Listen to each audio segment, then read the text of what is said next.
Salut les amoureux du ballon rond, on commence cette revue de presse en France avec les Lyonnaises qui sont championnes de France pour la 17e fois en s'imposant face au PSG en finale de la D1 Arkema. Suprématie confirmée, placarde le journal L'Équipe.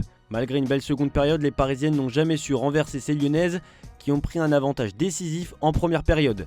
Les Fenotes sont sacrées devant leur public grâce à des buts de Cascarino et Diani en première période. A la fin, c'est toujours Lyon qui gagne, affiche le Parisien. Le 17e siècle de l'OL en 19 ans a aussi été évoqué dans le Progrès.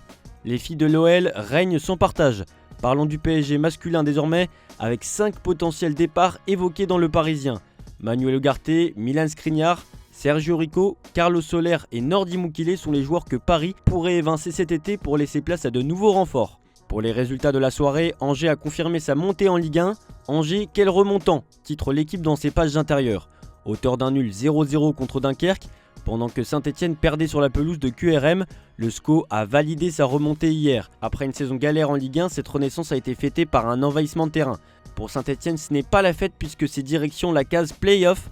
Après la défaite contre le QRM 2-1, Saint-Etienne devra passer par les barrages, tout comme Rodez et le Paris FC. Dans le bas de tableau, 3 est tombé en national. On part en Angleterre désormais, Manchester City doit confirmer demain en s'imposant contre West Ham lors de la dernière journée pour devenir champion du pays. Ce que ne souhaite pas Arsenal, ne pas arrêter d'y croire, placarde le Daily Mirror au sujet de Mikel Arteta, coach des Gunners. C'est le jour final pour la Première Ligue, la souffrance est garantie pour les deux camps. Dans le Daily Telegraph, on parle d'un Pep Guardiola qui peut entrer dans la légende du championnat avec Manchester City. Il peut être le meilleur de tous les temps s'il remporte son 6e titre en 8 ans. Une performance qui serait plus forte face aux 13 titres d'Alex Ferguson avec Manchester United. Du côté des adversaires des Citizens, on ne veut clairement pas faire de cadeau à Arsenal. Dans le Daily Express, David Moyes explique qu'il ne veut pas prendre position entre City et Arsenal. Il ne veut pas offrir de fleurs à Declan Rice, son ancien joueur à West Ham. Allez, on reste en Angleterre, mais cette fois pour parler d'un entraîneur qui fait ses adieux. Jürgen Klopp vit des moments spéciaux ces derniers jours. Dans la une du Daily Mail, on apprend que des supporters de Liverpool ont passé du temps mercredi soir avec le coach allemand dans un pub célèbre de la ville, le pub de Freshfield. La fête est presque terminée, le carrousel qui fait vibrer les fans de Liverpool pendant 9 ans est sur le point de s'arrêter. Jürgen Klopp a passé un moment spécial avec ses fans.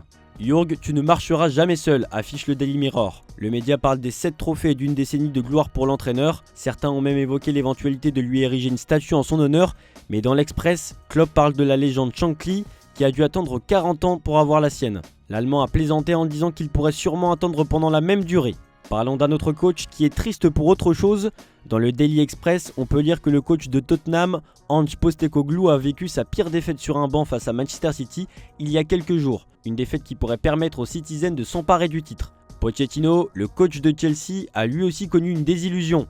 Pochettino pensait se faire virer en février après une défaite 4-2 contre les Wolves, le 4 février dernier. Au final, il est toujours sur le banc et peut toujours accrocher les places européennes si Tottenham perd ce week-end face à Sheffield. On part en Espagne et on ne peut pas passer à côté de Xavi au Barça. Annoncé sur le départ il y a quelques mois, puis maintenu pendant quelques semaines, Xavi pourrait bien partir du club.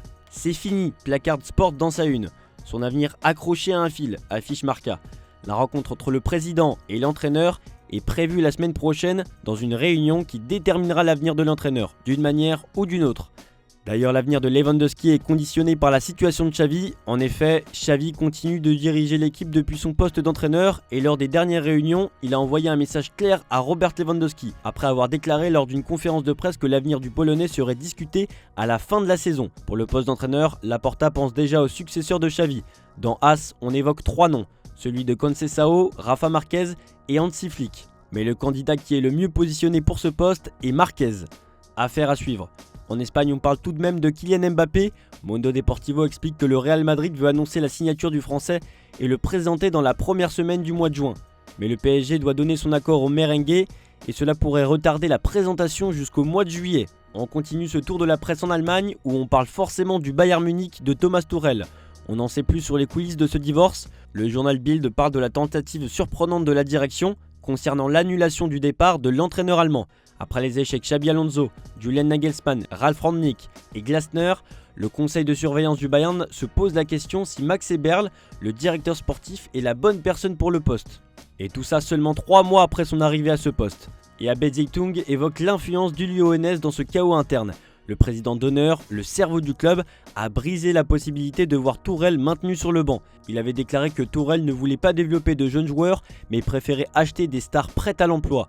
Le coach allemand l'aurait très mal pris et s'est offensé dans son honneur d'entraîneur. Kicker avance néanmoins que les deux hommes se sont réconciliés, mais pas suffisant pour résoudre l'avenir de Tourelle au Bayern. Et enfin, on termine cette revue de presse en Italie. Massimiliano Allegri et la Juventus, c'est terminé pour de bon. Exemption inévitable, affiche la Gazzetta dello Sport. Cela aurait pu être une belle fin avec une belle déclaration de remerciement du club, mais cela s'est plutôt terminé de la pire des manières avec la victoire de la Coupe d'Italie, éclipsée par des cris, des querelles, des scènes hystériques d'un Allegri enragé, écrit le journal au papier rose. Dans le Corriere dello Sport, on peut lire que l'entraîneur italien est parti de la Juve dans le chaos. Le club a licencié Allegri en parlant d'une attitude non compatible avec les valeurs du club. Une accusation formulée dans un communiqué de 10 lignes. Et la Juve pense déjà à son nouvel entraîneur, Thiago Motta, qui s'est impliqué tout le monde dans son projet en poussant les joueurs au-delà de leurs limites individuelles grâce à une manœuvre orchestrée et organisée. À Milan, on cherche toujours le successeur de Pioli. La Gazzetta confirme que Paolo Fonseca est toujours la priorité du club italien. On parle aussi de Graham Potter, Gallardo et Scaloni. Une décision sera prise à la fin du mois. Côté résultat, le match nul 2-2 de Naples contre la Fiorentina laisse les Napolitains dans le ventre mou à la 9e place du championnat. Une place qui ne leur donne aucune qualification pour la Coupe d'Europe. Voilà, c'est tout pour aujourd'hui. Bonne journée à tous, merci de votre fidélité. On se retrouve demain pour une nouvelle revue de presse sur Foot Mercato.